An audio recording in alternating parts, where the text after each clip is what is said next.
तुम्ही Truecaller app वापरणं बंद केलंय म्हणून ते फक्त अनइन्स्टॉल केलंय का? थांबा, मोठी चूक करताय.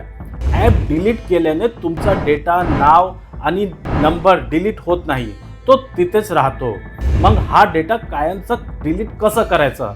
चला पाहूया. नमस्कार, मी अब्बास सय्यद आणि आपण पाहत आहोत टाइम्स नाव मराठी. सर्वात आधी ट्रूकॉलर ॲप ओपन करा. वरती दिसलेल्या 3 डॉटवर क्लिक करा आणि सेटिंगमध्ये जा. तिथे प्रायव्हसी सेंटर ऑप्शन दिसेल, त्यावर टॅप करा. आता खाली स्क्रोल केल्यावर डिॲक्टिवेट माय अकाउंट हा ऑप्शन दिसेल, तिथे क्लिक करून यस करा. काम झालं नाही, अजून एक महत्त्वाची स्टेप बाकी आहे, तरच नंबर पूर्णपणे जाईल. आता गुगलवर जा आणि सर्च करा ट्रूकॉलर अनलिस्ट. पहिल्याच लिंकवर क्लिक करा.